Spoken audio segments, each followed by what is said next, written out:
Hello and welcome to the Jewish Geography Podcast. I'm Rabbi Eitan Levy. It's been a long time, and I apologize for having not put out an episode in so long. I want to talk to you about why I'm inspired to get back to it and how I'm going to go about it. So first of all, this is going to be a short one. I might talk for only 5, possibly 10 minutes, and I'm going to again, hopefully make the episodes shorter and more often, meaning at least every couple weeks or every month, instead of every 6 months or so, which has been the rate that I've been putting them out. And one way that I'm going to do this is I am opening up a Patreon account. So if anybody doesn't know, patreon.com is this really cool site which allows people to donate a little bit of money every month or every episode to someone who's creating content, and then it pays that person monthly and goes towards allowing them to continue making it. So, you can give, if you're interested and you want to hear more of these, you can go to patreon.com/Rabbi Eitan, RABBIEITAN. And Patreon is spelled Patreon. So again, if you're interested, if you'd like to hear more of these more often, then please go ahead and donate whatever seems reasonable to you, monthly or per episode. And hopefully, if it gets to be enough people, then I'll be able to set aside more time to commit to putting together more full-length episodes like I did in the beginning, possibly even setting aside 1 day a week for that purpose, where I won't be accepting guiding work. So I want to give a shout out to Mike from Walla Walla, Washington, for inspiring me to try that. He asked how he could help support the podcast and sent me a little donation. I really appreciate it. And it gave me the idea that, maybe other people would be willing to chip in a little bit, $1 a month, $5 a month, $10 a month, or more. I won't stop you if you want to give more, but any amount helps. And if, a little small group of, 10, 50, 100 people could definitely be enough, giving a little bit every month to make this really worthwhile, and I can set aside more time for it. So thank you to Mike for giving me the idea and for the support, and for the interesting conversation we had by email. And that's all. Now on with the show. This week's parsha is Ki Tavo, when you will come. Last week's parsha we spoke about Ki Tetse, when you go out to war. And this week's parsha starts talking about when the Jewish people, after going out to war, will enter into the land. It says, when you enter into the land that the Lord your God is giving you as a heritage, and you possess it and settle in it, you shall take some of every first fruit of the soil, which you harvest from the land that the Lord your God is giving you, put it in a basket, and go to the place where the Lord your God will choose to establish his name. So you're going to take your first fruits, the best fruits that you get at the beginning of the season, and you're going to take them up to the place that God will establish his name, which, as we know later, is Jerusalem, to the temple. You shall go to the priest in charge at that time and say to him, I acknowledge this day before the Lord your God that I have entered the land that the Lord swore to our forefathers to assign us. So you're making this declaration, the actual exact words of which are in the Torah itself. And it's acknowledging that God gave us the land and brought us out of Egypt. And the priest shall take the basket from your hand and set it down in front of the altar of the Lord your God. You shall then recite as follows before the Lord your God. My father was a fugitive Aramean. He went down to Egypt with meager numbers and sojourned there, but there he became a great and very populous nation. Whoa. Okay, hold on. So at first it sounds very simple, right? You're a farmer. It's simple, but not necessarily easy and not necessarily natural for us. Imagine you're a farmer and you've worked for a whole season. You spent days and days and days. You get up with the sun, you go out, you sow your seeds, you spend time bringing water, dealing with irrigation, you wake up in the middle of the night to shoo away pests, and then with back-breaking labor, you and your family and everyone around you, you go out and you harvest, and let's say if it's a grain, you do all that's necessary to process a grain to make it from a stalk of grass into something that's edible. You have to winnow it and all those things. So then you finally get your final product, and what do? You're not allowed to eat it.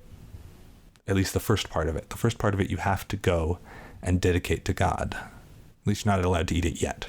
You have to go and dedicate it to God and say thank you. So I say thank you for what, right? I did all the work.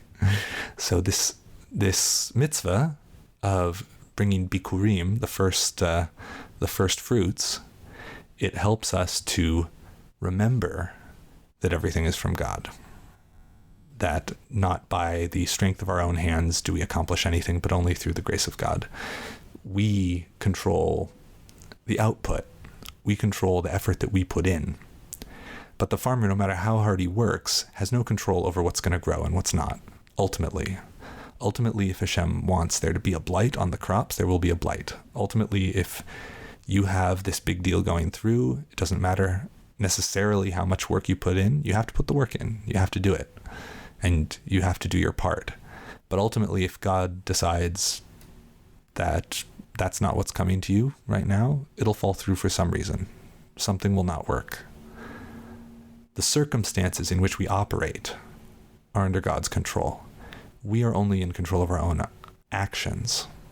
And this is something that takes the thing that you've been working for the hardest all year long and makes you use that, to be aware of that. It makes you express gratitude.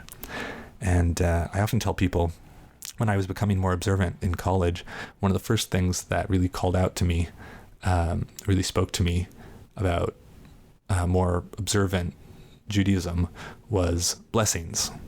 And because every time you eat anything, you say a blessing first. You give a little shout out to God, thanking him for that thing. And it's could be counterintuitive if you're coming from a certain perspective, right? Why am I thanking God? Somebody worked hard to grow this. I worked hard to make money to buy it. I went out to the store, I got it. What does this have to do with God? But of course, everything has to do with God. And recognizing that when things come from God, it's not just a theological practice. It's the practice of gratefulness. It's the thing that helps turn a mundane life into something beautiful, something worth singing about, something worth seeing the depth of and really appreciating. You didn't make this moment happen. God gave it to you. And for that, just for being alive, we should be grateful. But getting back to the Parsha, after you've already made this declaration, it goes on.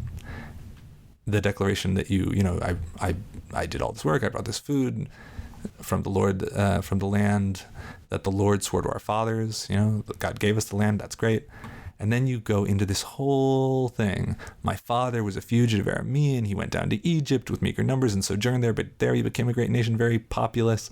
The Egyptians dealt harshly with us and oppressed us. They imposed heavy labor upon us. We cried to the Lord, the God of our fathers, and the Lord heard our plea and saw our plight, our misery, and our oppression. The Lord freed us from Egypt by a mighty hand, by an outstretched arm and awesome power, and by signs and portents. He brought us to this place and gave us this land, a land flowing with milk and honey. Wherefore I now bring the first fruits of the soil which you, O Lord, have given me. You shall leave it before the Lord your God and bow low before the Lord your God. And you shall enjoy, together with the Levite and the stranger in your midst, all the bounty that the Lord your God has bestowed upon you and your household. End quote. Not only are you thanking God for this one thing, you are thanking God for the entire context of your existence, of your life. God brought you into this world. He gave you parents who sustained you, or someone who sustained you. He gave you the ability to be supported and continue to live and to be in the world. He makes your heart beat every moment.